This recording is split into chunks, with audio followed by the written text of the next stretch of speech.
태색 씨를 음악 기다리는 시어머니, 중매쟁이를 통해 백양에 팔려 시집받았다. 아가 잘 왔다. 잘 왔어. 얼른 혼례를 음악 치르러 갔구나. 이 얼굴이 너의 신랑의 얼굴이다. 음악 잘생겼지. 그리고 너의 신랑이 있는 곳이다. 잘 보아라. 바로 망자랑 혼례를 치르게 된 것이었지요. 죽은 망자랑 결혼하게 된 처녀. 음악 이야기 지금 시작합니다. 전기 수야담을 찾아주셔서 감사합니다. 구독과 좋아요는 사랑입니다. 이야기 한 판 시작해 보겠습니다. 조선 후기 영조 임금 때 일이었습니다.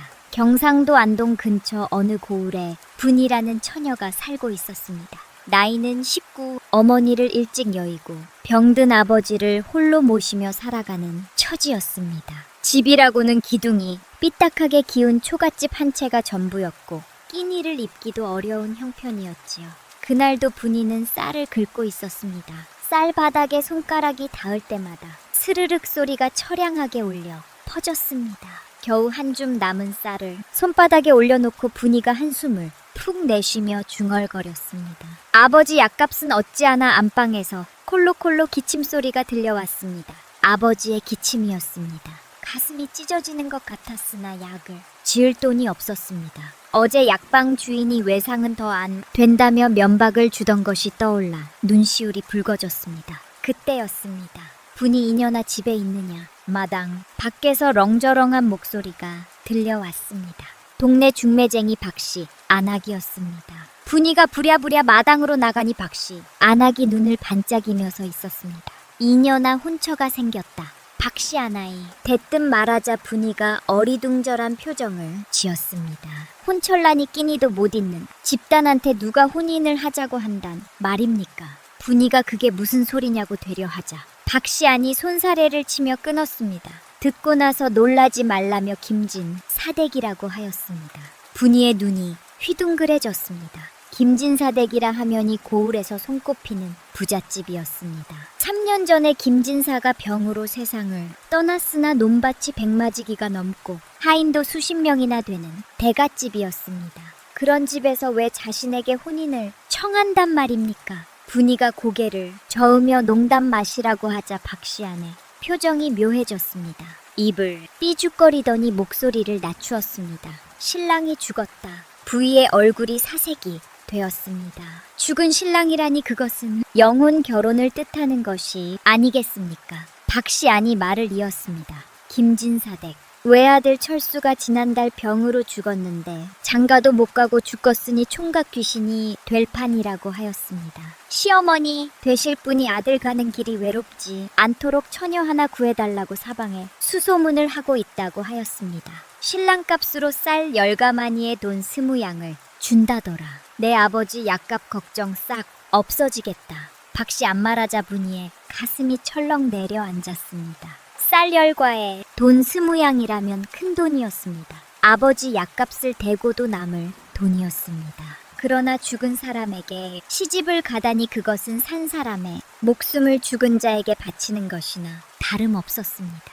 분이가 고개를 저으며 안 된다고 하자 박씨안이 분이의 팔을 붙잡으며 목소리를 높였습니다. 이년아 산입에 거미줄 치게 생겼는데 귀신이면 어떻고 송장이면 어떠냐. 눈 딱 감고 효녀 소리 한번 듣자 박씨안하게 악을 쓰자 분이가 입을 다물었습니다. 틀린 말이 아니었습니다. 이대로 가다가는 아버지가 약도 못 쓰고 돌아가실 판이었습니다. 아버지를 살리려면 방법이 없었습니다. 안방에서 또다시 콜록콜록 기침소리가 들려오자 분이가 눈을 질끈 감았습니다. 가겠습니다. 군니가 힘없이 대답하자 박씨안하게 얼굴에 한박 웃음이 피어났습니다. 혼례 날이 밝았습니다. 그러나 보통 혼례와는 달랐습니다. 풍악소리 대신 구슬픈 피리소리가 울려 퍼졌고 떠들썩한 하객들 대신 검은 옷을 입은 상주들이 줄지어 섰습니다. 혼례인지 장례인지 구분이 가지 않았으니 지나가던 나그네가 고개를 갸웃거릴 정도였습니다.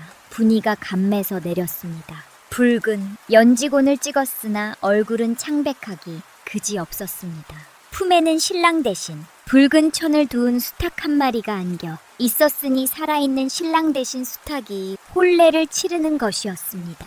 수탉이 꼭 기워하고 울자 분이의 어깨가 움찔거렸습니다. 대문 안으로 들어서자 으스한 기운이 온몸을 감쌌습니다. 마당개는 병풍이 둘러쳐져 있었고 병풍 뒤에는 위패가 서늘하게 놓여 있었습니다. 위패에는 김철수 신이라고 적혀 있었습니다.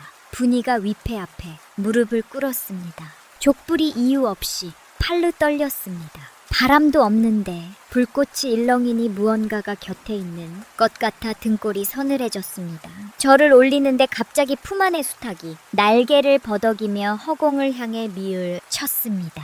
꽃기호 꽃꽃기호. 수탉이 미친 듯이 울어대자 분이가 깜짝 놀라을 붙잡았습니다. 그런데 수탉의 눈이 부위가 아니라 허공의 어느 한 점을 뚫어지게 쳐다보고 있었습니다. 마치 그곳에 누군가 서 있는 것처럼 말입니다. 군니가 수탉의 시선을 따라 허공을 바라보았습니다. 아무것도 보이지 않았으나 창이운이 얼굴을 스치고 지나갔습니다. 심장이 쿵쿵 뛰었습니다. 혼례가 끝났습니다. 분이는 이제 김진사 댁의 며느리가 된 것이었습니다. 죽은 남편의 아내가 된 것이었습니다. 하인이 분이를 안채로 안내하였습니다. 방 안에 들어서자 시어머니가 앉아 있었습니다. 다시 부반의 여인으로 흰상복을 입고 있었습니다. 남편을 3년 전에 잃고 이제 외아들마저 잃었으니 얼마나 힘들었겠습니까? 얼굴에는 깊은 주름이 패어 있었고 눈가는 붉게 부어 있었습니다. 분이가 큰 절을 올리며 오늘부터 며느리가 된 분이라고 인사하자 시어머니가 분이를 바라보았습니다. 한참 동안 말없이 바라보더니 갑자기 분이의 손을 덥석 잡았습니다. 분이가 깜짝 놀랐습니다. 혼을 내려는 것인가 싶었습니다. 그런데 시어머니의 손이 부들부들 떨리고 있었습니다. 고맙다. 시어머니의 입에서 떨리는 목소리가 새 나왔습니다. 내 불쌍한 아들, 가는 길 외롭지 않게 해줘서 정말 고맙다. 시어머니의 눈에서 눈물이 주르륵 흘러내렸습니다. 분이가 어쩔 줄 몰라 하는 사이 시어머니가 분이의 손을 꼭 움켜 쥐었습니다. 내 너를 며느리가 아니라 귀한 딸로 여긴마. 내가 고생이 많을 텐데 이 늙은 것이 어찌 갚아야 할지 모르겠구나. 시어머니가 울먹이자 분이의 코끝이 찡해졌습니다. 독하고 무서운 시어머니일 줄 알았는데 전혀 달랐습니다. 아들을 잃은 어미의 슬픔이 고스란히 느껴져 눈시울이 붉어졌습니다. 분이가 시어머니의 손을 꼭 잡으며 어머님 울지 마시라고 자신이 효도하겠다고 진심을 담아 말하자 시어머니가 고개를 끄덕이며 눈물을 훔쳤습니다. 그때였습니다. 방 안에 찬바람이 휙 불어왔습니다. 촛불이 파르르 떨리더니 굳건졌습니다. 분이와 시어머니가 동시에 움찔하였습니다. 시어머니가 머지하고 중얼거리는 순간 분이의 귀에 무언가가 들렸습니다. 아주 작은 소리였습니다. 한숨소리 같기도 하고 바람소리 같기도 한 것이 귀가를 스쳐 지나갔습니다. 분이가 고개를 돌려 방 안을 둘러 보았으나 아무것도 보이지 않았습니다. 그러나 정체 모를 공포감과 함께 으스한 무언가가 자신을 지켜보고 있는 것 같은 느낌이 들었습니다. 분이가 등골이 서늘해지며 무릎 위에 놓인 손을 꽉 움켜쥐었습니다. 이 집에서의 첫날 밤이 다가오고 있었습니다. 신방으로 들어서자 서늘한 기운이 온몸을 감쌌습니다. 방 안에는 촛불 하나가 외롭게 타오르고 있었고 구석에는 병풍이 둘러쳐져 있었습니다. 병풍 뒤에는 남편의 위패가 놓여 있었으니 신방이 아니라 빈소나 다름없었습니다. 분이가 자리에 앉았습니다. 품에 안고 있던 수탉을 내려놓자 수탉이 고개를 이리저리 돌리며 방 안을 살폈습니다. 무언가를 찾는 듯한 눈빛이었습니다. 밖에서 부엉이 소리가 들려왔습니다. 부엉부엉 으스한 울음소리에 분이가 어깨를 움츠였습니다. 바람이 불러와 문창오지가 덜컹덜컹 불이 파르르 떨리더니 어둠이 한층 지어졌습니다. 분이가 두 손을 모으고 눈을 감았습니다. 무섭기 그지없었으나 이제 와서 도망칠 수도 없었습니다. 아버지 약값을 받았으니 이 방에서 밤을 새워야 했습니다. 괜찮다. 아무 일도 없을 거다. 분이가 속으로 되뇌며 자신을 달래는데 갑자기 수탉이 날개를 퍼덕이며 울기 시작하였습니다. 꽃기호 꽃꽃기호 수탉이 미친 듯이 울어대며 허공을 향해 피를 쳤습니다. 분이가 깜짝 놀라 눈을 떴습니다. 수탉의 시선을 따라 고개를 돌리는 순간 분이의 심장이 패는 것 같았습니다. 병풍 옆에 누군가서 있었습니다. 스물선 되어 보이는 청년이었습니다. 흰 도포를 입고 있었으나 얼굴에는 병색이 완연하였습니다. 볼이 웅푹 패여 있었고 눈 밑에는 짙은 그늘이 드리워져 있었습니다. 그러나 이목구비는 반듯하였으니 병만 없었다면 꽤나 잘생긴 선비였을 터였습니다. 분이가 숨을 멈추었습니다. 귀신이었습니다. 죽은 남편의 귀신이었습니다. 도 도망쳐야 분이가 도망치려 하였으나 몸이 굳어 꼼짝할 수가 없었습니다. 두 다리에 힘이 빠져 일어설 수조차 없었습니다. 청년 귀신이 천천히 다가왔습니다. 부이가 눈을 질끈 감았습니다. 이제 죽는구나 싶었습니다.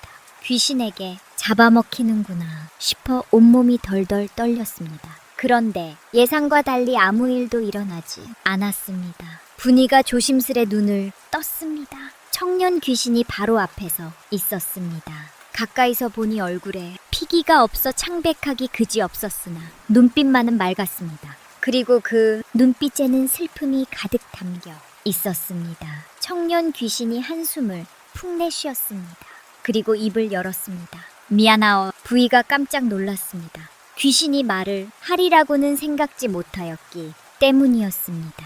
청년 귀신이 말을 이었습니다. 나 때문에 죄 없는 당신까지 차가운 방에 갇혀 부디 나를 원망하시오. 청년 귀신이 고개를 숙이며 말하자 분이가 어리둥절하였습니다. 무섭고 흉측한 귀신일 줄 알았는데 전혀 달랐습니다. 사과를 하고 있었습니다. 자신 때문에 산 사람이 고생하게 되었다며 미안해하고 있었습니다. 당신이 서방님이십니까? 분이가 떨리는 목소리로 물었습니다. 청년 귀신이 고개를 끄덕였습니다. 그렇소. 김철수라 하오병으로 죽어 이렇게 떠도는 신세가 되었소. 청년 귀신이 쓸쓸하게 우자분이의 마음이 묘해졌습니다. 무섭다기보다는 안쓰러웠습니다. 23 젊은 나이에 병으로 죽어 귀신이 되었으니 얼마나 억울하겠습니까? 원망하지 않겠습니다. 분이가 입을 열자 청년 귀신이 눈을 크게 떴습니다. 저도 사정이 있어 이리 왔습니다. 서방님을 원망할 처지가 아닙니다. 분이가 또박또박 말하자 청년 귀신의 눈에 눈물이 핑 돌았습니다. 고맙다는 말을 남기고 청년 귀신이 천천히 사라졌습니다. 연기처럼 흩어지더니 어둠 속으로 녹아들었습니다. 군니가 한참 동안 청년 귀신이 사라진 자리를 바라보았습니다. 심장이 아직도 쿵쿵 뛰었으나 처음 무섭지는 않았습니다. 이상한 일이었습니다. 귀신을 보았는데 무섭기보다 마음이 아팠으니 말입니다. 스탁이 더 이상 울지 않았습니다. 조용히 웅크리고 앉아 눈을 감았습니다. 분이도 자리에 누웠습니다. 잠이 올 리 없었으나 눈을 감고 있으니 어느새 날이 밝아오고 있었습니다. 다음 날 아침이었습니다. 분이가 마당으로 나와 빗자루를 들었습니다. 며느리 노릇을 해야 했으니 청소라도 해야겠다 싶어서였습니다. 마당을 쓸기 시작하는데 이상한 것이 눈에 들어왔습니다. 빗자루 끝에 작은 불빛들이 매달려 있었습니다. 파란색, 초록색, 붉은색 불빛들이 반딧불이처럼 깜빡거리고 있었습니다. 분이가 눈을 비비고 다시 보았으나 여전히 보였습니다. 뭐지? 분이가 고개를 갸우거리며 불빛들을 바라보는데 불빛들이 킬킬거리며 웃는 것 같았습니다. 소리가 들렸습니다. 아주 작은 소리였으나 분명히 웃음 소리였습니다. 분이가 소스라치게 놀라 빗자루를 떨어뜨렸습니다. 불빛들이 흩어지며 사라졌습니다. 그것만이 아니었습니다. 장독대 쪽을 바라보니 그림자 같은 것들이 움직이고 있었습니다. 검은 형체들이 장독대 뒤에 숨어 분이를 엿보고 있었습니다. 눈만 반짝반짝 빛나며 분이를 쳐다보고 있었습니다. 분이가 뒷걸음질 쳤습니다. 부엌 쪽을 보니 아궁이 근처에도 무언가가 웅크리고 있었습니다. 대문 옆 담벼락에도 우물개도 마당 구석구석에도 무언가가 있었습니다. 어제까지는 보이지 않던 것들이었습니다. 그런데 오늘은 보였습니다. 세상이 갑자기 시끄러워진 것 같았습니다. 눈에 보이는 것도 귀에 들리는 것도 어제와는 달랐습니다. 분이가 두 손으로 머리를 감싸쥐며 중얼거렸습니다. 어찌 세상이 이리 시끄러운가. 남들 눈엔 안 보이는 것들이 왜 내 눈에만 분이가 휘청거리자 마침 마당으로 나온 하인이 달려왔습니다. 아씨 괜찮으시냐며 부축하였으나 분이는 대답할 수가 없었습니다. 눈앞이 핑핑 돌았습니다. 하인이 분이를 방으로 데려가 눕혔습니다. 시어머니가 소식을 듣고 달려와 분이의 말을 짚어보았습니다. 열이 있는 것 같다며 걱정하였으나 본인은 알고 있었습니다. 열이 아니라는 것을 말입니다. 자신에게 무언가가 생긴 것이었습니다. 죽은 남편의 귀신을 만난 뒤로 눈이 트인 것이었습니다. 귀신을 보는 눈, 세상, 사람들은 볼 수 없는 것을 보는 눈이 열린 것이었습니다. 분이가 천장을 바라보며 한숨을 푹 내쉬었습니다. 앞으로 어떻게 살아야 할지 막막하였습니다. 그러나 한편으로는 이상하게 두렵지 않았습니다. 어젯밤 만난 남편 귀신이 떠올랐기 때문이었습니다. 슬픈 눈빛으로 미안하다고 말하던 그 모습이 떠올랐기 때문이었습니다. 귀신이 전부 무섭고 나쁜 것만은 아닌 것 같았습니다. 억울하고 슬퍼서 떠도는 귀신도 있는 것 같았습니다. 분이가 눈을 감았습니다. 앞으로 어떤 일이 벌어질지 알 수 없었으나 일단은 쉬어야 했습니다. 긴 하루가 될 것 같았습니다. 며칠이 지났습니다. 분이는 귀신이 보이는 눈에 조금씩 익숙해져 가고 있었습니다. 처음에는 무섭기만 하였으나 이제는 어느 정도 견딜 만하였지요. 물론 갑자기 튀어나오면 여전히 놀랐으나 비명을 지르거나 도망치는 일은 줄어들었습니다. 그러나 문제가 있었습니다. 귀신들이 분이를 가만히 내버려 두지 않았다는 것이었습니다. 그날도 분이가 빨래를 널고 있는데 등 뒤에서 누군가 소매를 잡아당겼습니다. 돌아보니 꼬마 아이가 서 있었는데 대여섯 살쯤 되어 보이는 사내 아이였습니다. 발이 땅에 닿지 않고 둥둥 떠 있었으니 귀신이 분명하였습니다. 누나 좀 봐. 꼬마 귀신이 분이의 소매를 잡아 끌며 소리치자 분이가 한숨을 푹 내쉬었습니다. 이 꼬마 귀신은 며칠 전부터 분이를 따라다니고 있었습니다. 이름은 보기. 예전에 이 집에서 일하던 하인의 아들이었는데 어린 나이에 병으로 죽어이 집을 떠나지 못하고 떠돌고 있다 하였습니다. 보기야 나 지금 바쁘다. 나중에 놀아주마. 분이가 손사래를 치며 말하자 보기가 입을 삐죽거렸습니다. 에이 맨날 바쁘다. 나랑 놀아주는 사람이 누나밖에 없단 말이야. 보기가 투덜거리며 분이 주위를 빙글빙글 돌았습니다. 분이가 어쩔 수 없다는 듯 빨래를 내려놓고 물으니 보기에 눈이 반짝반짝 빛났습니다. 꿀떡꿀떡 먹고 싶어 보기가 소리치자 분이가 고개를 갸우거렸습니다. 귀신이 떡을 먹을 수 있는 것인지 의문이었으나 보기가 하도 졸라대니 어쩔 수가 없었습니다. 분이가 꿀떡을 구해다 주겠다 하고는 대신 뭘 해줄 거냐고 물으니 보기가 킬킬거리며 웃었습니다. 히히 저기 쥐구멍 속에 반짝이는 거 있는데 내가 봤는데 보기가 안방 쪽을 가리키며 말하였습니다. 무슨 소리냐고 물으니 보기가 대답하기를 할머니가 잃어버렸다고 난리치던 옷가락지가 쥐구멍 속에 있다고 쥐가 물어간 것 같다고 하였습니다.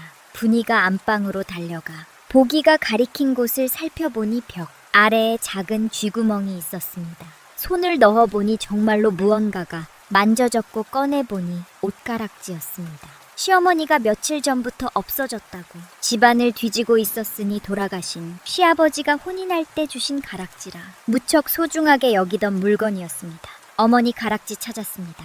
분이가 외치자 시어머니가 달려와 옷가락지를 보더니 눈이 휘둥그레졌습니다. 어디 있었느냐고 물으니 분이가 쥐구멍에 있었다고 쥐가 물어간 것 같다고 둘러댔습니다.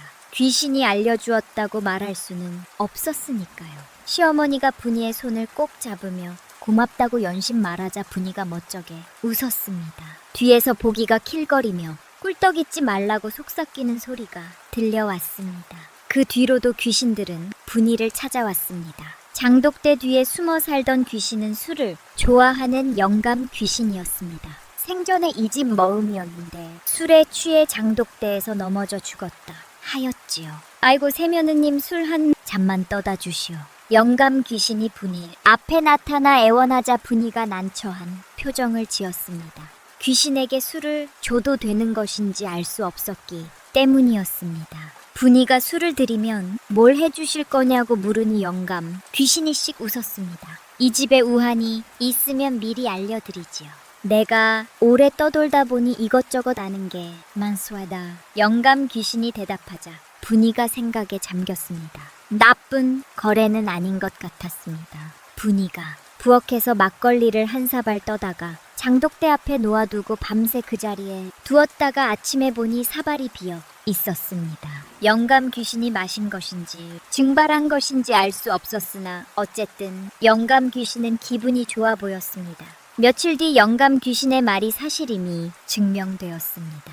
그날 밤 분이가 잠을 자고 있는데 누군가 흔들어 깨웠습니다. 눈을 떠보니 영감 귀신이 다급한 표정으로서 있었습니다. 며느님 큰일 났소이다. 부엌에 불신이 들었소. 영감 귀신이 외치자 분이가 벌떡 일어나 불이 나게 부엌으로 달려갔습니다. 아궁이 앞에 벌건 형체가 웅크리고 앉아 있었는데 불꽃처럼 일렁거리는 화재 귀신이었습니다. 화재 귀신이 아궁이 안으로 손을 뻗고 있었으니 불씨를 살려 집을 태우려는 것이 분명하였습니다. 거기 멈춰 분이가 외치자 화재 귀신이 고개를 돌렸습니다. 얼굴이 없이 그저 시뻘건 불꽃만이 일렁거리고 있었습니다. 분이가 무서웠으나 물러설 수 없었으니 집이 타면 시어머니도 하인들도 모두 죽을 것이기 때문이었습니다. 분이가 부엌에 있던 물동이를 집어들어 화재 귀신에게 뿌렸습니다. 이 물이 화재 귀신에게 닿자 연기가 피어오르며 화재 귀신이 비명을 질렀습니다. 분이가 물을 덧뿌리니 화재 귀신이 점점 작아지더니 연기처럼 사라지고 말았지요. 분이가 주저앉으며 한숨을 내쉬었습니다. 다리에 힘이 풀려 꼼짝할 수가 없었으나 영감 귀신이 다가와 엄지를 지켰으며 대단하다고 불귀신을 쫓아내다니 하며 감탄하였습니다. 분이가 힘없이 웃으며 대단한 것이 아니라고 무서워서 정신없이 한 것뿐이라고 대답하였습니다. 다음 날 아침 시어머니가 분이를 불러 밤새 부엌에서 이상한 소리가 났다며 무슨 일이냐고 물었습니다. 군니가 쥐를 쫓느라 그랬다고 둘러대자 시어머니가 고개를 끄덕였습니다. 내가 들어오고 집안이 편안해졌구나. 예전에는 밤마다 으스한 기운이 돌았는데 요즘은 그런 게 없어졌어. 시어머니가 흐뭇하게 말하자 분이가 멋쩍게 웃었습니다. 귀신들을 달래고 쫓아낸 덕분이었으나 그렇게 말할 수는 없었지요. 그렇게 시간이 흘러분이는 김진사대에게 자리를 잡아갔습니다. 귀신들도 분이의 편이 되어갔으니 보기는 분이를 누나라 부르며 졸졸 따라다녔고 영감 귀신은 집안에 우환이 있을 때마다 미리 알려주었습니다. 심지어 대척에 앉아 잔소리를 하는 조상신까지 분이에게 마음을 열었습니다. 제시, 요즘 며느리들은 버릇이 없어. 그래도 내년은 낫구나. 시험이 공경하는 것. 보니 마음씨가 곱구나. 조상신이 투덜거리면서도 칭찬하자 분이가 고개를 숙여 인사하였습니다. 귀신이건 사람이건 정성을 다하면 마음이 열리는 법이지요. 그러던 어느 날이었습니다. 분이가 빨래를 하다가 문득 별 쪽을 바라보았습니다. 별은 남편이 생전에 머물던 곳이었으니 병이 든 뒤로 안채해서 별로 옮겨져 그곳에서 숨을 거두었다고 하였습니다. 그런데 별 주위에 이상한 것이 보였습니다. 새카만 연기 같은 것들이 별채를 둘러싸고 있었는데 처음 보는 귀신들이었습니다. 다른 귀신들과 달리 형체가 없이 그저 검은 연기처럼 피어오르고 있었지요. 분이가 다가가자 검은 연기들이 중얼거리기 시작하였습니다. 썩 너무 써. 이건 약이 아니야. 검은 연기들이 한 목소리로 중얼거리자 분이가 귀를 기울였습니다. 무슨 뜻인지 알 수 없었으나 불길한 느낌이 들었습니다. 분이가 별 안으로 들어가니 방 안에는 먼지가 쌓여 있었고 구석에는 약탕기가 놓여 있었습니다. 남편이 병들었을 때 약을 다리던 탕기였는데 검은 연기들이 약탕이 주위를 맴돌고 있었습니다. 이건 약이 아니야. 검은 연기들이 또다시 중얼거리자 부위의 가슴이 철렁 내려앉았습니다. 약이 아니라니 그럼 남편은 무엇을 먹은 것입니까? 분이가 약탕이를 집어들어 냄새를 맡아보니 희미하지만 묘한 냄새가 났습니다. 약재 냄새와는 다른 코를 찌르는 듯한 쓴 냄새였습니다. 분이가 약탕이를 들고 안채로 돌아가 시어머니를 찾아 조심스레 물었습니다. 어머니, 혹시 서방님이 드시던 약재 중에 유독 냄새가 고약한 것이 있었습니까? 분이가 물으니 시어머니가 고개를 갸웃거렸습니다. 글쎄, 약은 쑥부님이 지어다 주셨으니 내가 잘 모르겠구나. 왜 그러느냐 시어머니가 되물었으나 부인은 대답하지 못하였습니다. 쑥부라는 말에 가슴이 뜨끔하였으니 쑥부가 약을 지어다 주었다는 것이 무슨 뜻인지 알 수 없었으나 불길한 예감이 들었습니다. 그날 밤 분이가 방에 앉아 생각에 잠겨 있는데 남편 귀신이 나타났습니다. 병풍 옆에 서서 분이를 바라보고 있었는데 얼굴이 평소보다 더 슬퍼 보였습니다. 서방님 분이가 부르자 남편 귀신이 입을 열었습니다. 조심하시오. 이 집에는 당신이 모르는 비밀이 있어. 남편 귀신이 말하고는 연기처럼 사라졌습니다. 분이가 손을 뻗었으나 허공만 움켜쥐었지요. 비밀이라니 무슨 비밀이란 말입니까? 분이의 가슴이 두근거리며 무언가가 다가오고 있다는 느낌이 들었습니다. 검은 그림자가 서서히 드러나고 있었습니다. 며칠 뒤 숙부가 김진사 댁을 찾아왔습니다. 분이는 숙부를 처음 보았습니다. 40초반에 사내였는데 인상이 부드러워 보였습니다. 눈가에 잔주름이 잡혀 있었고 입가에는 온화한 미소가 떠올라 있었습니다. 누가 봐도 선량하고 믿음직한 어른처럼 보였지요.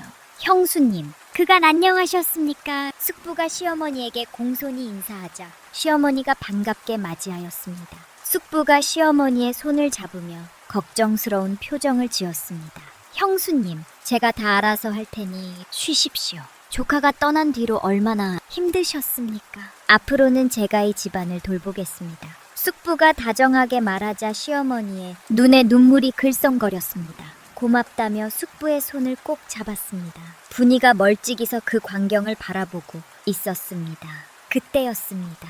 분이의 옆에서 갑자기 찬 기운이 느껴졌습니다. 고개를 돌려보니 남편, 귀신이 서 있었는데 평소와 전혀 달랐습니다. 창백하던 얼굴이 벌겋게 일그러져 있었고 두 눈에서는 핏물이 줄줄 흘러내리고 있었습니다. 서방님, 분이가 놀라 속삭이자 남편 귀신이 대답하지 않았습니다. 숙부만 노려보고 있었습니다.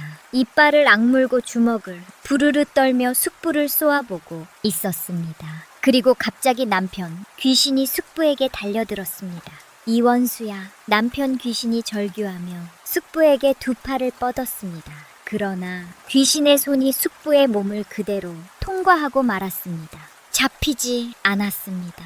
만져지지 않았습니다. 귀신은 산자를 해칠 수 없었습니다. 남편 귀신이 바닥에 쓰러지며 울부짖었습니다. 원통하다, 원통하다. 남편 귀신이 바닥을 치며 구르기 시작하였습니다. 피눈물이 바닥에 뚝뚝 떨어졌으나 아무도 보지 못하였습니다. 분이만이 그 처참한 광경을 지켜보고 있었습니다. 분이의 심장이 쿵쿵 뛰었습니다. 남편 귀신이 왜 저러는지 알 수 없었으나 숙부와 관련이 있다는 것만은 분명하였습니다. 분이가 숙부를 바라보았습니다. 숙부는 여전히 온화하게 웃고 있었습니다. 그러나 부이의 눈에는 그 미소가 달리 보였습니다. 입은 웃고 있으나 눈은 웃지 않았습니다. 차갑고 날카로운 눈빛이었습니다. 그날 밤 분이는 잠을 이룰 수가 없었습니다. 남편 귀신의 절규가 귀가에 맴돌았습니다. 원통하다, 원통하다 하며 바닥을 치던 모습이 눈앞에 아름거렸습니다. 무언가 끔찍한 일이 있었다는 것을 직감할 수 있었습니다. 부이가 눈을 감고 남편 귀신을 불렀습니다. 서방님, 서방님. 분이가 속삭이자 방 안에 찬 기운이 스며들었습니다. 눈을 떠보니 남편 귀신이 서 있었습니다. 낮에 보았던 것처럼 처참한 모습이었으나 피눈물은 멈춰 있었습니다.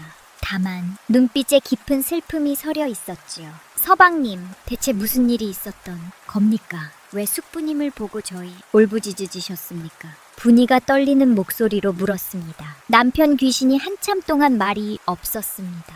입술이 달거렸으나 말이 나오지 않는 것 같았습니다. 보여드리겠소. 남편 귀신이 힘겹게 말하더니 분이의 이마에 손을 뻗었습니다. 차가운 손끝이 이마에 닿는 순간 분이가 눈을 감자 남편 귀신이 그날 밤의 일을 보여주기 시작하였습니다. 별 아니었습니다. 방 안에는 병든 청년이 누워 있었는데 남편 철수였습니다. 살아있을 때의 모습이었으나 병색이 완연하여 얼굴이 해쓱하게 말라 있었고 숨소리가 가늘었습니다. 방문이 열리며 숙부가 들어왔습니다. 손에 당약 그릇을 들고 있었습니다. 철수야, 약 가져왔다. 어서 먹거라. 숙부가 다정한 목소리로 말하며 그릇을 호흡 불었습니다. 뜨거우니 식혀서 먹으라는 것이었습니다. 철수가 힘겹게 몸을 일으켜 탕을 받아 마셨습니다. 그런데 약을 마시자마자 철수의 얼굴이 일그러졌습니다. 철수가 배를 움켜쥐며 신음하였습니다. 고통스러운 표정이었습니다. 숙부가 철수를 바라보았는데 분이가 보고 소스아치게 놀랐습니다. 숙부의 표정이 완전히 달라져 있었기 때문이었습니다. 다정하던 얼굴이 싸늘하게 굳어 있었습니다. 입꼬리가 비틀어져 올라가 있었고 눈빛은 뱀처럼 차가웠습니다. 고통스러워하는 조카를 바라보며 숙부가 코웃음을 쳤습니다. 숙부님이 약기 이상합니다. 철수가 신음하며 말하자 숙부가 철수의 손목을 꽉 잡았습니다. 철수가 저항하려 하였으나 병든 몸이라 힘이 없었습니다. 숙부가 철수의 귀에 대고 속삭였습니다. 철수야, 억울해 마라. 숙부의 목소리가 싸늘하게 울렸습니다. 원래 순서대로라면 형님이 아니라 내까이 집 주인이 되었어야 했다. 그런데 형님이 먼저 태어났다는 이유 하나로 모든 것을 가져갔지. 이 집도 재산도 명예도 전부. 숙부가 철수의 손목을 더 세게 움켜쥐며 말을 이었습니다. 형님은 이미 죽었다. 이제 남은 건 너뿐이야. 형님의 핏줄이 끊겨야 내 아들이 대를 잇지 않겠느냐. 철수의 눈이 공포로 가득 찼습니다. 숙부가 무슨 짓을 하고 있는지 깨달은 것이었습니다. 숙부님, 제발. 철수가 애원하였으나 숙부는들은 척도 하지 않았습니다. 집안을 위해 효도하는 셈치고 눈을 감거라. 숙부가 마지막으로 말하고 자리에서 일어났습니다. 철수가 손을 뻗어 숙부의 옷자락을 잡으려 하였으나 숙부가 발로 밀쳐 버렸습니다. 철수가 바닥에 쓰러지며 고통에 몸부림쳤습니다. 유아, 철수의 비명이 울려 퍼졌으나 숙부는 아랑곳하지 않고 방을 나갔습니다. 문을 닫는 숙부의 얼굴에는 희미한 미소가 떠올라 있었습니다. 분이가 눈을 떴습니다. 온몸이 땀으로 흠뻑 젖어 있었습니다. 심장이 미친 듯이 뛰고 있었고 손이 부들부들 떨렸습니다. 방금 본 것이 환영인지 현실인지 구분이 가지 않았습니다. 남편 귀신이 분이 앞에서 있었습니다. 눈에서 다시 핏물이 흘러내리고 있었습니다. 이제 아시겠어. 남편 귀신이 힘겹게 말하였습니다. 숙부가 나를 죽였어. 남편 귀신이 울먹이자 분이의 눈에서도 눈물이 주르륵 흘러내렸습니다. 병으로 죽은 줄 알았더니 아니었습니다. 독살당한 것이었습니다. 믿었던 숙부에게 피를 나눈 친척에게 독약을 먹고 죽은 것이었습니다. 어찌 사람이 그럴 수가. 분이가 떨리는 목소리로 말하자 남편 귀신이 고개를 떨구었습니다. 원통에서 눈을 감을 수가 없었어. 어머니께 진실을 알리고 싶어도 내 목소리는 들리지 않고 숙부를 잡으려 해도 내 손은 닿지 않으니 남편 귀신이 두 손을 내려다보며 절교하였습니다. 분이가 입술을 깨물었습니다. 가슴이 터질 것 같았습니다. 분노와 슬픔이 뒤섞여 온몸이 부르르 떨렸습니다. 서방님 분이가 남편 귀신의 손을 잡으려 하였습니다. 손이 통과할 줄 알았으나 신기하게도 희미하게 남아 온기가 느껴졌습니다. 제가 밝히겠습니다. 반드시 진실을 밝히겠습니다. 분이가 이를 악물며 맹세하자 남편 귀신의 눈에서 눈물이 뚝뚝 떨어졌습니다. 고맙소. 정말 고맙소. 남편 귀신이 연기처럼 흩어지며 사라졌습니다. 분이가 어둠 속에 홀로 남았습니다. 손이 떨렸습니다. 그러나 눈빛은 단단하였습니다. 반드시 숙부의 죄를 밝혀내겠다고 분이가 다짐하였습니다. 밤이 깊어가고 있었습니다. 다음 날 아침이었습니다. 부인은 밤새 잠을 이루지 못하였습니다. 남편 귀신이 보여준 그날 밤의 광경이 머릿속에서 떠나지 않았기 때문이었습니다. 숙부의 싸늘한 눈빛, 고통스러워하는 남편, 그리고 효도하는 셈치고 눈을 감걸라던 그 끔찍한 말이 귀가에 맴돌았습니다. 분이가 마당으로 나와 세수를 하는데 마침 숙부가 안채에서 걸어 나왔습니다. 군이가 고개를 숙여 인사하려다가 그만 실수를 하고 말았습니다. 자신도 모르게 숙부의 얼굴을 똑바로 쳐다본 것이었습니다. 눈이 마주쳤습니다. 부이의 눈빛에는 공포와 분노가 뒤섞여 있었습니다. 숨기려 하였으나 숨겨지지 않았습니다. 숙부가 분이의 눈빛을 보더니 걸음을 멈추었습니다. 안색이 좋지 않다며 무슨 일이 있느냐고 물었으나 눈빛은 날카로웠습니다. 분이가 황급히 고개를 숙이며 아무 일도 아니라고 잠을 설쳐서 그렇다고 대답하였습니다. 숙부가 고개를 끄덕이며 지나갔으나 분이의 등에서 식은땀이 흘러내렸습니다. 숙부가 대문을 나서며 뒤를 한번 돌아보았습니다. 분이가 고개를 숙이고 있었으나 숙부는 보았습니다. 방금 전 부이의 눈빛을 말입니다. 평범한 며느리의 눈빛이 아니었으니 무언가를 알고 있는 눈빛이었습니다. 숙부의 입꼬리가 실룩거리며 눈빛이 차갑게 가라앉았습니다. 며칠 뒤 숙부가 다시 김진사댁을 찾아왔습니다. 그런데 이번에는 분위기가 달랐습니다. 숙부가 시어머니를 따로 불러 밀담을 나누기 시작하였습니다. 본인은 부엌에서 일을 하고 있었으나 귀를 쫑긋 세우고 들었습니다. 숙부가 목소리를 낮추며 드릴 말씀이 있다고 하더니 저 며느리가 들어온 뒤로 집안이 이상해졌다고 말하였습니다. 시어머니가 고개를 갸웃거리며 무슨 소리냐고 오히려 며느리가 온 뒤로 집안이 편안해졌다고 대답하였습니다. 그러자 숙부가 고개를 저으며 말하였습니다. 형수님은 모르시는 겁니다. 제가 보기에 저 며느리 눈에 살기가 돕니다. 잡기가 붙은 것이 틀림없습니다. 숙부가 목소리를 더욱 낮추며 며느리가 들어오고 잡기가 끓고 있다고 밤마다 이상한 소리가 들리고 집안의 음기가 도는 것을 느끼지 못하셨느냐고 하였습니다. 이러다가 형수님께도 해가 미칠까 걱정이라며 구슬에서 잡기를 쫓아야 한다고 아는 무당이 있으니 자신에게 맡기라고 하였습니다. 시어머니의 얼굴이 흔들렸습니다. 숙부의 말이 사실인지 아닌지 알 수 없었으나 불안해지기 시작하여 고개를 끄덕이고 말았습니다. 분이가 부엌에서 그 이야기를 듣고 있었습니다. 넌 들린 국자가 부들부들 떨렸습니다. 그날 밤 숙부는 마을 외곽에 허름한 주막에 있었습니다. 맞은편에는 험상, 이에 사내가 앉아 있었습니다. 얼굴에 칼자국이 나 있었고 눈빛이 흉악하였으니 왈패 출신으로 무당 행세를 하며 이 마을 저 마을을 떠돌아다니는 자였습니다. 숙부가 돈 주머니를 탁 내려놓으며 일을 맡기겠다고 하였습니다. 사내가 돈 주머니를 집어들고 무게를 가음하더니 눈을 반짝이며 무슨 일이냐고 물었습니다. 숙부가 목소리를 낮추었습니다. 김진사댁 며느리를 아느냐고 영혼, 결혼으로 들어온 년이라고 하였습니다. 사내가 고개를 끄덕이자 숙부가 말을 이었습니다. 구판을 버릴 것이다. 내가 무당 행세를 하여 전연을 처리해라. 구판에서 실수인 척 병신으로 만들거나 죽여라. 숙부가 싸늘하게 말하자 사내가 킬거리며 웃었습니다. 걱정 마십시오. 나으리 작두 타다가 실수로 헛발질 한 번이면 끝입니다요. 길길 사내가 돈 주머니를 품에 넣자 숙부가 깔끔하게 처리하라고 사고로 보여야 한다고 당부하며 자리에서 일어났습니다. 주막을 나서며 숙부가 혼잣말로 중얼거렸습니다. 쥐새끼 같은 년이 감히 나를 노려봐 내 대업을 망치기 전에 치워 버려야지. 숙부가 차갑게 웃으며 어둠 속으로 사라졌습니다. 며칠 뒤 김진사댁의 구판이 벌어졌습니다. 마당에 오색 천천히 펄럭거렸고 재물이 차려졌습니다. 진과 깽과리 소리가 요란하게 울려 퍼지니 마을 사람들이 구경하러 몰려들어 마당이 북적거렸습니다. 가짜 무당이 등장하였습니다. 화려한 옷을 걸치고 방울을 흔들며 춤을 추었습니다.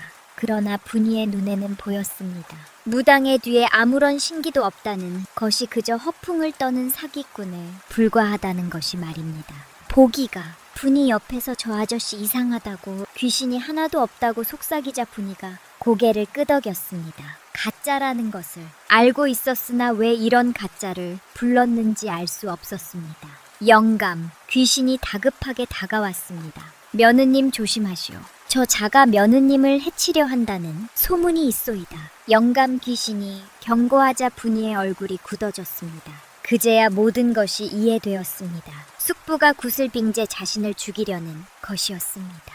가짜 무당이 분이를 향해 손짓하였습니다. 저기 며느리 이리 나오라. 내 몸에 붙은 잡기를 쫓아주마. 가짜 무당이 외치자 마을 사람들이 분이를 바라보았습니다. 시어머니도 분이를 바라보며 어서 나가라고 눈짓하였습니다. 분이가 천천히 자리에서 일어났습니다. 다리가 후들거렸습니다. 그러나 물러설 수 없었으니 물러서면 영영 진실을 밝힐 수 없을 것 같았습니다. 분이가 이를 악물고 가짜 무당 앞으로 걸어갔습니다. 가짜 무당이 칼을 들어 올렸습니다. 햇빛에 번쩍이는 칼날이 분이를 향하고 있었습니다. 남편 귀신이 분이 옆에 나타났습니다. 피눈물을 흘리며 분이를 바라보고 있었습니다. 분이가 속으로 되뇌었습니다. 서방님 지켜봐 주십시오. 오늘 반드시 진실을 밝히겠습니다. 분이가 눈을 감았습니다. 진과 괭관리 소리가 미친 듯이 울려 퍼졌습니다. 운명의 구판이 시작되고 있었습니다. 구판이 무르고 있었습니다. 진과 괭과리 소리가 미친 듯이 울려 퍼졌고 가짜 무당이 칼을 휘두르며 춤을 추었습니다. 마을 사람들이 둘러서 구경하고 있었으니 웅성거리는 소리가 마당을 가득 채웠습니다. 분이가 구판 한가운데서 있었습니다. 다리가 후들거렸으나 꿋꿋이 버티고 있었습니다.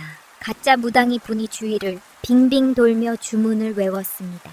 잡귀야 물러거라. 이 몸에 붙은 더러운 것들아 썩 물렀거라. 가짜 무당이 고함을 지르며 칼을 휘둘렀습니다. 칼날이 분이의 코앞을 스쳐 지나가자 분이가 움찔하였으나 도망치지 않았습니다. 숙부가 저만치 떨어져서 팔짱을 끼고 지켜보고 있었습니다. 입꼬리가 실룩거리고 있었으니 곧 분이가 쓰러질 것을 기대하는 눈빛이었습니다. 가짜 무당이 작두를 가져오라고 소리치자 하인들이 시퍼런 작두를 마당 한가운데에 놓았습니다. 날이 시퍼렇게서 있었으니 사람이 올라서면 발이 두 동강 날 것 같았습니다. 야, 이제 작두를 탈 것이다. 진짜 신이 내렸으면 작두 위에서 춤을 출 수 있느니라. 가짜 무당이 외치더니 분이를 향해 손짓하였습니다. 내 인연 작두 위로 올라오지 못할까? 내 몸에 붙은 잡기를 베어주마. 가짜 무당이 고함을 치며 칼을 번쩍 들어올려 분이를 향해 내려치려 하자 마을 사람들이 비명을 질렀습니다. 시어머니가 눈을 가렸습니다. 그 순간이었습니다. 분이의 고개가 뚝 꺾였습니다. 마치 실이 끊어진 인형처럼 고개가 옆으로 꺾이더니 온몸이 팔로 떨리기 시작하였습니다. 가짜 무당이 멈칫하며 뒤로 물러섰으니 무언가 이상하다는 것을 느낀 것이었습니다. 분이가 천천히 고개를 들었습니다. 눈이 달라져 있었으니 분이의 눈이 아니라 깊고 서늘한 남자의 눈빛이었습니다. 입꼬리가 올라가더니 입이 열렸지요. 감히 누구를 치려는 것이냐. 남자의 목소리가 분이의 입에서 터져 나왔습니다. 낮고 서늘한 목소리였으니 마을 사람들이 경악하며 뒷걸음질 쳤습니다. 가짜 무당의 얼굴이 사색이 되어 더듬거리며 칼을 휘둘렀습니다. 그러나 분이의 손이 번개처럼 뻗어 가짜 무당의 손목을 움켜 쥐자 가짜 무당이 비명을 질렀습니다. 놔라. 가짜 무당이 발버둥을 쳤으나 분이의 손에서 빠져나올 수가 없었습니다. 분이가 가짜 무당을 한 손으로 밀쳐버리자 가짜 무당이 나무십처럼 날아가 바닥에 나동그라졌습니다. 희지, 진짜 장군신이 왔다. 가짜 무당이 바닥에 엎드려 이마를 부니며 벌벌 떨었습니다. 가짜 무당 노릇을 오래 하였으나 진짜를 본 것은 처음이었지요. 분이가 천천히 걸음을 옮기기 시작하였습니다. 뚜벅뚜벅 한 걸음 한 걸음이 무겁게 울리니 마을 사람들이 양옆으로 갈라졌습니다. 아무도 분이의 앞을 가로막지 못하였습니다. 분이가 멈춘 곳은 숙부 앞이었습니다. 숙부의 얼굴이 창백하게 질려 있었으니 부위의 눈빛을 마주한 순간 온몸에 소름이 돋았기 때문이었습니다. 그 눈빛을 알고 있었습니다. 죽은 조카의 눈빛이었지요. 숙부님 분이의 입에서 남자의 목소리가 흘러나왔습니다. 오랜만입니다. 분이가 숙부의 멱살을 움켜주자 숙부가 발버둥을 쳤으나 빠져나올 수가 없었습니다. 너, 내가 숙부가 더듬거리자 분이가 입꼬리를 올렸습니다. 숙부님, 효도하는 셈치고 눈을 감으라 하셨지요. 분이가 차갑게 말하자 숙부의 눈이 휘둥그레졌습니다. 그 말은 아무도 모르는 말이었으니 그날 밤 별에서 자신이 조카에게 속삭인 말이었습니다. 제가 눈을 감으니 이제 숙부님 아들이 이 집 주인입니까? 분이가 물으니 숙부의 얼굴이 흑빛으로 변하였습니다. 너 절수냐? 네가 그걸 어찌 숙부가 벌벌 떨며 말하자 마을 사람들이 웅성거리기 시작하였습니다. 철수란이 죽은 김진사댁 도련님 아니냐며 수근거렸지요. 분이가 숙부에 멱살을 더 세게 움켜주며 말을 이었습니다. 원래 순서대로라면 형님이 아니라 내가 이 집 주인이 되었어야 했다. 그리 말씀하셨지요. 분이가 말하자 숙부의 다리가 풀려 버렸습니다. 그 말도 아무도 모르는 말이었지요. 형님의 빗줄이 끊겨야 내 아들이 대를 잇지 않겠느냐. 그리 말씀하시며 제 손목을 꽉 잡으셨지요. 분이가 또박또박 말하자 숙부의 입에서 비명이 터져 나왔습니다. 그만해라. 숙부가 악을 쓰자 마을 사람들이 술렁거리며 무슨 말인지 어렴풋이 알아듣기 시작하였습니다. 시어머니가 비틀거리며 앞으로 나왔습니다. 얼굴이 사색이 되어 떨리는 목소리로 물었습니다. 시동생, 지금 무슨 소리를 하는 개냐? 네가 철수를 시어머니가 물으니 숙부가 고개를 흔들며 발버둥을 쳤습니다. 아닙니다 형수님, 전현이 미친 소리를 하는 겁니다. 숙부가 외쳤으나 분이가 숙부를 바닥에 내동댕이 치자 숙부가 비명을 지르며 나뒹궜습니다. 숙부님이 제게 먹인 것은 약이 아니었습니다. 분이가 서늘하게 말하였습니다. 독이었습니다. 숙부님이 저를 독살한 것입니다. 분이가 선언하자 마당이 발칵 뒤집어졌습니다. 마을 사람들이 경악하며 숙부를 손가락질하였고 시어머니가 비명을 지르며 주저앉았습니다.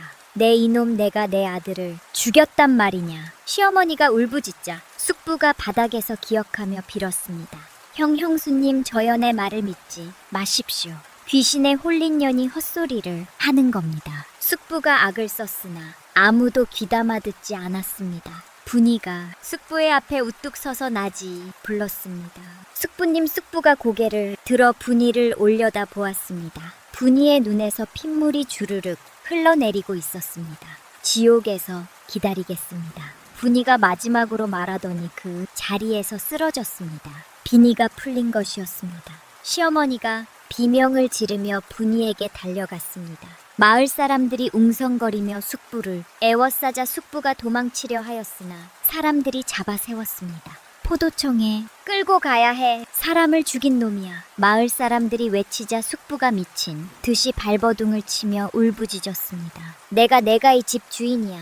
다 내 거란 말이야. 숙부가 울부짖었으나 아무도 듣지 않았습니다. 장정들이 숙부의 팔을 꺾어 뒤로 묶었습니다. 분이가 눈을 떴습니다. 온몸에 힘이 빠져 있었으나 입가에 희미한 미소가 떠올라 있었습니다. 해냈습니다. 서방님, 진실을 밝혔습니다.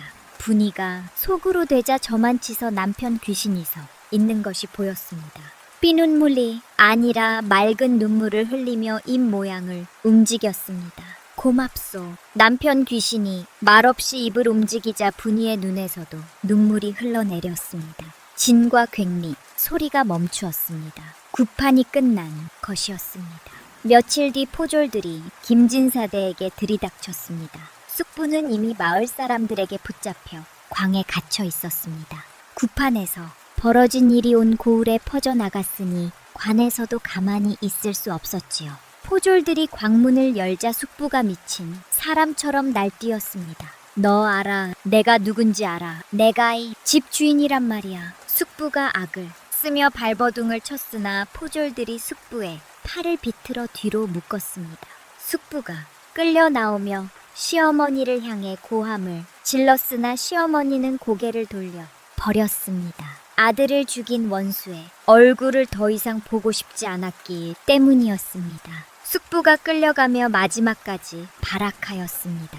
다 내 거야. 이 집도 재산도 다 내 거란 말이야. 숙부의 울부짖음이 점점 멀어져 갔습니다. 마을 사람들이 침을 뱉으며 손가락질하였고 아이들이 돌멩이를 던지며 뒤를 쫓았습니다. 숙부는 그렇게 끌려가 옥에 갇혔으니 얼마 뒤 사형을 당하였다고 전해집니다. 숙부가 끌려간 뒤 시어머니가 분이를 불렀습니다. 분이가 안채로 들어가니 시어머니가 방 한가운데 앉아 있었습니다. 눈이 퉁퉁 부어 있었으니 며칠 동안 울었다는 것을 알 수 있었습니다.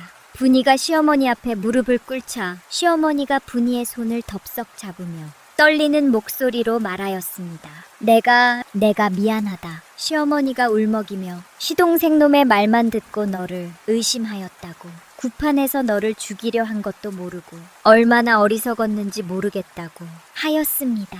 분이가 고개를 저으며 시어머니의 손을 꼭 잡았습니다. 어머니, 저를 탓하지 마십시오. 어머니도 속으신 것입니다. 분이가 말하자 시어머니의 눈에서 눈물이 주르륵 흘러내렸습니다. 시어머니가 갑자기 분이를 끌어안았습니다. 고맙다. 정말 고맙다. 시어머니가 분이를 부둥켜 안고 통곡하였습니다. 분이가 아니었으면 철수의 원한을 영영 몰랐을 거라고, 그놈이 아들을 죽이고도 태연하게 웃고 다녔을 거라며 울부짖었습니다. 분이도 눈물을 흘리며 시어머니의 등을 토닥이며 괜찮다고, 이제 다 끝났다고 위로하였습니다. 한참을 울던 시어머니가 분이의 얼굴을 두 손으로 감싸주며 말하였습니다. 너는 며느리가 아니라 죽어가던 우리 집안을 살린 은인이다. 시어머니가 또박또박 말하자 분이의 눈에서 또다시 눈물이 흘러내렸습니다. 그날 밤 남편, 귀신이 분이 앞에 나타났습니다. 구판에서 보았던 것과는 달리 얼굴이 평온해 보였습니다. 비눈물도 멈추었고 일그러졌던 표정도 풀려 있었지요. 고맙소. 남편 귀신이 나지 말하였습니다. 당신 덕분에 원한을 풀었소. 이제 눈을 감을 수 있을 것 같소. 남편 귀신이 말하자 분이가 고개를 끄덕였습니다. 그런데 마음 한 구석이 아려왔습니다. 이제 남편 귀신이 떠나는 것인가 싶어 서운하였지요. 남편 귀신이 분이의 표정을 보더니 빙그레 웃었습니다. 그러나 아직 갈 수 없소. 남편 귀신이 말하자 분이가 눈을 크게 떴습니다. 당신은 귀신을 보는 눈이 열렸소. 이 능력으로 억울하게 죽은 이들의 한을 풀어줄 수 있어. 앞으로 그리 살아보지 않겠어. 남편 귀신이 물으니 분이가 잠시 생각에 잠겼습니다. 자신에게 이런 능력이 생긴 것도 남편의 원한을 풀 수 있었던 것도 다 뜻이 있는 일 같았습니다. 그리하겠습니다. 저처럼 억울한 이들을 돕겠습니다. 분이가 대답하자 남편 귀신이 분이의 앞에 무릎을 꿇었습니다. 그렇다면 내가 당신의 몸 주신이 되겠소. 당신이 억울한 이들을 돕는 한 내가 곁에서 지키겠소. 남편 귀신이 맹세하자 분이의 눈에서 눈물이 뚝뚝 떨어졌습니다. 고맙다는 말이 목구멍에서 맴돌았으나 나오지 않았으니 그저 고개를 끄덕이는 것이 전부였지요. 남편 귀신이 일어서며 웃었습니다. 이제 부부가 아니라 동업자여 앞으로 잘 부탁하오. 남편 귀신이 농담처럼 말하자 분이가 웃음을 터뜨렸습니다. 눈물과 웃음이 뒤섞인 이상한 웃음이었지요. 3년이 흘렀습니다. 김진사 댁은 이제 복덩이 만신집으로 불리고 있었습니다. 분이가 귀신을 보고 억울한 이들의 한늘을 풀어준다는 소문이 퍼져나갔으니 마당에는 사람들이 줄지어서 있었습니다. 대문, 밭까지 줄이 이어져 있었고 먼 굴에서 찾아온 사람들도 있었지요. 분이가 마당으로 나오자 사람들이 웅성거렸습니다. 3년 전에 여위고 초라하던 모습은 온데간데 없고 당당하고 기품 있는 여인이 서 있었습니다. 부위가 허공을 향해 살짝 미소 지으며 속삭였습니다. 서방님, 오늘은 손님이 더 많으려나 봅니다. 힘을 빌려주세요. 분이가 속삭이자 옆에 서 있던 남편 귀신이 빙그레 웃었습니다. 물론 분이 외에는 아무도 볼 수 없었지요. 언제든지 당신이 부르면 달려가겠소. 남편 귀신이 대답하자 분이가 고개를 끄덕이며 사람들 앞으로 걸어갔습니다. 분이는 돈을 벌었습니다. 그러나 그 돈을 혼자 쓰지 않았습니다. 가난한 사람들에게 쌀을 나누어 주었고 병든 사람들에게 약값을 대어 주었습니다. 굶주인 아이들을 거두어 먹이고 입혔으며 갈 곳 없는 노인들에게 잠자리를 마련해 주었지요. 사람들이 왜 그리 베푸느냐고 물으니 분이가 빙그레 웃으며 대답하였습니다. 저도 배고프고 힘들었던 적이 있습니다. 그때의 서러움을 알기에 나누는 것입니다. 분이가 대답하자 사람들이 고개를 끄덕이며 감탄하였습니다. 시어머니는 이제 늙어 방에서 쉬고 있었으나 얼굴에는 미소가 떠올라 있었습니다. 며느리 덕분에 아들의 원한도 풀었고 집안도 일으켰으니 더 바랄 것이 없었지요. 보기와 영감, 귀신도 여전히 김진사대에게 머물고 있었습니다. 보기는 분이를 눈알라 부르며 졸졸 따라다녔고 영감 귀신은 집안에 우환이 있을 때마다 미리 알려주었습니다. 귀신과 사람이 함께 사는 이상한 집이었으나 그 어느 집보다 평화로웠지요. 어느 날 저녁 분이가 마당에 서서 노를 바라보고 있었습니다. 남편, 귀신이 옆에 나타나 노를 바라보았습니다.